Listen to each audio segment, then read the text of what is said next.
ನಮಸ್ಕಾರ. Home cook food ಚಾನಲ್ಗೆ ಸ್ವಾಗತ. ಇವತ್ತು ನಾನು ಕಡಲೆ ಬೀಜ ಹಿಚ್ಕಿನ ಬೇಳೆ ಫ್ರೈ ತೋರಿಸ್ತಾ ಇದ್ದೀನಿ. ಅದಕ್ಕೆ ಬೇಕಾಗಿರೋ ಪದಾರ್ಥಗಳು: ಒಂದು ಬೌಲ್ ನಾನು ಹಿಚ್ಕಿನ ಬೇಳೆ ತಗೊಂಡಿದ್ದೀನಿ, ಒಂದು ಬೌಲು ಕಡಲೆ ಬೀಜ ತಗೊಂಡಿದ್ದೀನಿ, ಒಂದು ಬೌಲು ಅವಲಕ್ಕಿ ತಗೊಂಡಿದ್ದೀನಿ, ಒಂದು ಬೌಲಷ್ಟು ಕಡಲೆಬೇಳೆ ಇದು ನೆನೆಸಿ ಒಂದು 2 hour ನೆನೆಸಿ ಬಟ್ಟೆ ಮೇಲೆ ಹಾಕ್ಕೊಂಡು ಇಟ್ಕೊಂಡಿದ್ದೆ. ಸ್ವಲ್ಪ ಒಣಗಕ್ಕೆ ಫ್ಯಾನಲ್ಲೇ, ಅದು ಎಲ್ಲ ಇದ್ದು ತ್ಯಾವ ಹೋಗುತ್ತೆ ಅಂತ. ಇವಾಗ ಇದನ್ನು ಫ್ರೈ ಮಾಡ್ಕೊಳ್ಳೋಣ. ಯಾವುದೇ ನೀವು ಕಾಳು ಫ್ರೈ ಮಾಡಬೇಕು ಅಂದರೆ ನೆನೆಸ್ಬೇಕು, ಮತ್ತು ಸ್ವಲ್ಪ ಅದು ಎಲ್ಲ ವೆಟ್ಟೆಲ್ಲ ಹೋಗಬೇಕು ಅಂತ ಆರಾಕ್ಬೇಕು. ಸ್ವಲ್ಪ ಆರಾಕಿದ್ಮೇಲೆ ಫ್ರೈ ಮಾಡ್ಕೊಳ್ಳಿ. ಒಂದು ಸ್ವಲ್ಪ ಕರಿಬೇವು ತಗೊಂಡಿದ್ದೀನಿ. ಇದಿಷ್ಟು ಹಾಕಿ ಫ್ರೈ ಮಾಡ್ಕೊಳ್ಳೋಣ. ಇವಾಗ ನೋಡಿ, ನಾನು ಬಾಣಲಿ ಇಟ್ಕೊಂಡಿದ್ದೀನಿ. ಫಸ್ಟ್ ಅವಲಕ್ಕಿ ಫ್ರೈ ಮಾಡ್ತೀನಿ. ಅವಲಕ್ಕಿಗೆ ನಾನು ಎಣ್ಣೆ ಹಾಕಲ್ಲ, ಹಂಗೆ ಬಾಣಲಿಗೆ ಹಾಕಿ ಸ್ವಲ್ಪ ಎಣ್ಣೆ ಹಾಕಿ ಹುರ್ಕೊಳ್ತೀನಿ. ಎಣ್ಣೆಯಲ್ಲಿ ಹಾಕ್ಬಿಟ್ರೆ ಅವಲಕ್ಕಿಯಲ್ಲಿ ತುಂಬ ಎಣ್ಣೆ ಹೀರ್ಕೊಂಡು ಬಿಡತ್ತೆ. ಅದಕ್ಕೆ ಈ ಥರ ಫ್ರೈ ಮಾಡ್ತೀನಿ. ಫಸ್ಟು ಸ್ವಲ್ಪ ಫ್ರೈ ಆದಮೇಲೆ ನಾನು ಎಣ್ಣೆ ಹಾಕ್ತೀನಿ. ಇದಕ್ಕೆ ಸ್ವಲ್ಪ ಒಂದು 2 ಸ್ಪೂನ್ ಅಷ್ಟು. ನೋಡಿ, ಇವಾಗಿದೆ ಅರ್ಧಂಬರ್ಧ ಫ್ರೈ ಆಗಿದೆ. ಇವಾಗ ಸ್ವಲ್ಪ ಎಣ್ಣೆ ಹಾಕ್ಕೊಳ್ಳೋಣ. ಎಣ್ಣೆ ಹಾಕಿದ್ರೆ ನೀವೇ ನೋಡ್ಕೊಳ್ಳಿ, ಅದು ಸ್ವಲ್ಪ ಜಾಸ್ತಿ ಆಗಿಬಿಡತ್ತೆ. ಒಂದು 2 ಸ್ಪೂನ್ ಆದರೆ ಸಾಕು.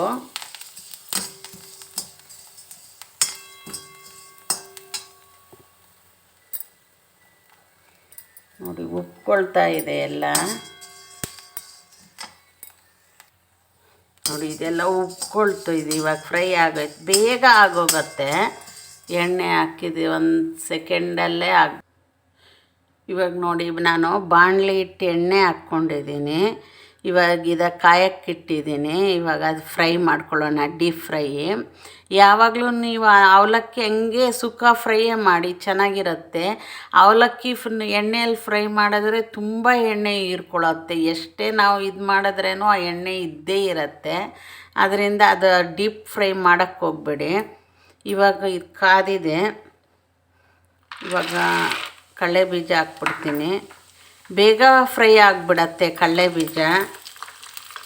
ಅದು ಆಯಿಲ್ ಕಂಟೆಂಟ್ ಇರುತ್ತಲ್ವ ಅದರಲ್ಲಿ, ಅದಕ್ಕೆ ಬೇಗ ಆಗುತ್ತೆ. ಸ್ವಲ್ಪ ಕೆಂಪಗಾದ ತಕ್ಷಣ ಕಡಲೆ ಬೀಜ ತೆಗೆದುಬಿಡಿ, ಇಲ್ಲ ಅಂದರೆ ಅದು ಒಂಥರ ಸೀದೋಗುತ್ತೆ.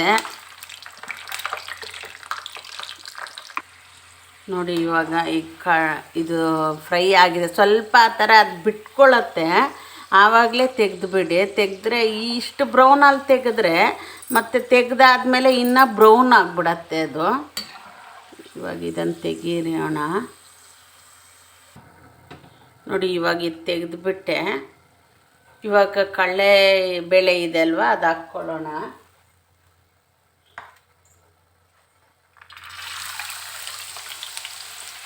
ಈ ಕಡಲೆಬೇಳೆ ಹಿಚ್ಕಿನ ಬೇಳೆ ತೇವ ಇರುತ್ತಲ್ವ, ಅದು ಸ್ವಲ್ಪ ಹೊತ್ತು ಹಿಡಿಸತ್ತೆ ಫ್ರೈ ಆಗೋಕ್ಕೆ.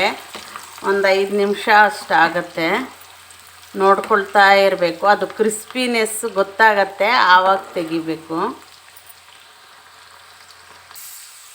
ನೋಡಿ, ಇದು ಫ್ರೈ ಆಗ್ತಾ ಇದ್ದರೆ ಎಲ್ಲ ತೇಲ್ಕೊಳ್ಳುತ್ತೆ. ಫ್ರೈ ಆಗಿರೋದೆಲ್ಲ ಈ ಥರ ಅದು ವೆಯ್ಟ್ ಕಮ್ಮಿ ಆಗುತ್ತಲ್ವ, ಅದೆಲ್ಲ ಇವಾಗ ಮೇಲೆ ಬಂದಿರೋದೆಲ್ಲ ಫ್ರೈ ಆಗಿರುತ್ತೆ. ಇನ್ನು ಸ್ವಲ್ಪ ಕೆಳಗಡೆ ಇದೆ, ಇನ್ನು ಸ್ವಲ್ಪ ಫ್ರೈ ಆಗಬೇಕಿದು.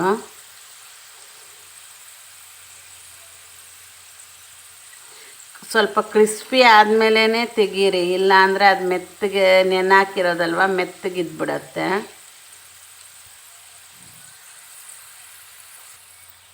ಇವಾಗ ನೋಡಿ, ಇದೆಲ್ಲ ಫ್ರೈ ಆಗಿದೆ, ತೆಗೆದ್ಬಿಡೋಣ.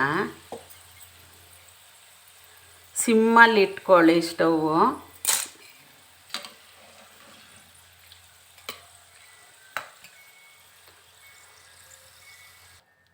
ನೋಡಿ, ಇವಾಗ ಇದು ತೆಗೆದಿದ್ದೀನಿ. ಫಸ್ಟ್ ಈ ಥರ ಒಂದು ಪ್ಲೇಟ್ಗೆ ಹಾಕ್ಕೊಳ್ಳಿ, ಮತ್ತು ಒಂದು ಬೌಲ್ಗೆ ಹಾಕ್ಕೊಳ್ಳಿ. ಇಲ್ಲಾಂದ್ರೆ ಒಂದೇ ಸತಿ ಡೈರೆಕ್ಟ್ ಬೌಲ್ಗೆ ಹಾಕ್ಬಿಟ್ರೆ ಹೆಂಗೆ ಎತ್ತಿದ್ರೇನೋ ಎಣ್ಣೆ ಇದ್ದೇ ಇರುತ್ತೆ ಇದರಲ್ಲಿ. ಅದಕ್ಕೆ ಎಣ್ಣೆ ಬಿಟ್ಟು ಬೀಜ ಮಾತ್ರ ತೆಗೆದು ಬೌಲ್ಗೆ ಹಾಕ್ಕೊಳ್ಳಿ. ಮತ್ತು ಇವಾಗ ನಾನು ಈ ಎಣ್ಣೆಯಲ್ಲಿ ಇದಕ್ಕಿನ ಬೇಳೆ ಹಾಕ್ತೀನಿ.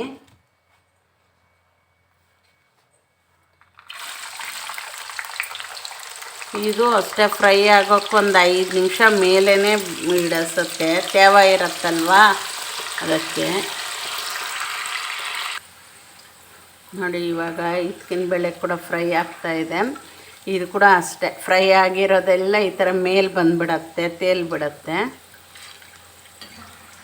ಇದರಲ್ಲಿ ನೋಡಿ ವೈಟ್ ಬೀಜ ಬೇಗ ಫ್ರೈ ಆಗಿಬಿಡತ್ತೆ, ಗ್ರೀನ್ ಸ್ವಲ್ಪ ಲೇಟ್ ಆಗತ್ತೆ. ಯಾಕಂದರೆ ಅದು ವೈಟಲ್ಲಿ ನೀರಿನಂಶ ಕಡಿಮೆ ಇರುತ್ತೆ, ಗ್ರೀನಲ್ಲಿ ಸ್ವಲ್ಪ ಜಾಸ್ತಿ ಇರುತ್ತಲ್ವ ಅದಕ್ಕೆ.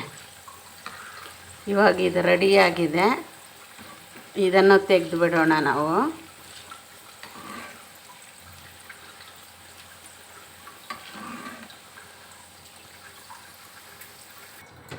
ಇವಾಗ ನೋಡಿ ಇದು ನಾನು ತೆಗೆದುಬಿಟ್ಟಿದ್ದೀನಿ. ಇವಾಗ ಸ್ಟವ್ ಆಫ್ ಮಾಡಿಬಿಟ್ಟು ಇದೇ ಎಣ್ಣೆಗೆ ಕರಿಬೇವು ಹಾಕ್ಕೊಂಡ್ಬಿಡಿ. ಆಯಿಲ್ ಹೀಟ್ ಇದೆ ಅಲ್ವಾ, ಅದರಲ್ಲೇ ಸರಿ ಹೋಗುತ್ತೆ.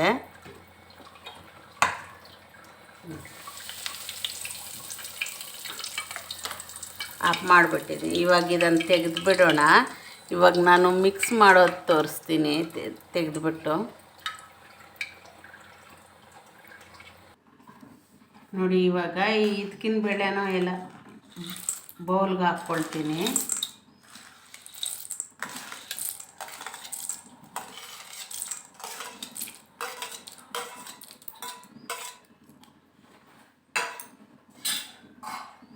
ಕರಿಬೇವನ್ನು ಹಾಕ್ಬಿಡ್ತೀನಿ. ನೋಡಿ ಎಲ್ಲ ನಾನು ಇವಾಗ ಬೌಲ್ಗೆ ಹಾಕಿದ್ದೀನಿ. ಇದರಲ್ಲಿ ಈಗ ಮೆಣಸಿನ ಪುಡಿ ಹಾಕ್ಕೊಳ್ಳಿ. ನೋಡಿ ನಾನು ಒಂದು ಅರ್ಧ ಸ್ಪೂನ್ ಮೆಣಸಿನ ಪುಡಿ ಹಾಕ್ತಾಯಿದ್ದೀನಿ. ಒಂದು 1/4 ಸ್ಪೂನಷ್ಟು ಅರಿಶಿಣ ಪುಡಿ ಹಾಕ್ತಾಯಿದ್ದೀನಿ. ಅದು ರುಚಿಗೆ ತಕ್ಕಷ್ಟು ಉಪ್ಪು ಸ್ವಲ್ಪ, ಇದು ಒಂದು ಅರ್ಧ ಸ್ಪೂನು ಹಾಕಿ ಚೆನ್ನಾಗಿ ಕಲಿಸ್ಬೇಕು. ನಿಮಗೆ ಬೇಕಾದರೆ ಬೇರೆ ಬೇರೆನೋ, ಇವಾಗ ಕಡಲೆಬೇಳೆ ಫ್ರೈ ಮಾಡಿದ್ವಿ, ಇದು ಕಡಲೆ ಬೀಜ ಬೇರೆ ಬೇರೆನೂ ತೆಗೆದಿಟ್ಕೊಂಡು ಬೇರೆ ಬೇರೆನೋ ಈ ಥರ ಮಸಾಲೆ ಹಾಕ್ಕೊಬೋದು. ಇಲ್ಲಾಂದರೆ ಎಲ್ಲ ಬೆರೆಸ್ಬಿಟ್ಟು ಮಸಾಲೆ ಹಾಕ್ಬೋದು. ನೋಡಿ ಇದನ್ನು ನಿಮಗೆ ಟೇಸ್ಟಿಗೆ ಬೇಕಾದರೆ ಸ್ವಲ್ಪ ಹಿಂಗು ಕೂಡ ಹಾಕ್ಕೊಳ್ಳಿ, ಬೇಕಂದರೆ ಚೆನ್ನಾಗಿರುತ್ತೆ ಟೇಸ್ಟು. ನೋಡಿ ಇವಾಗ ರೆಡಿಯಾಗಿದೆ.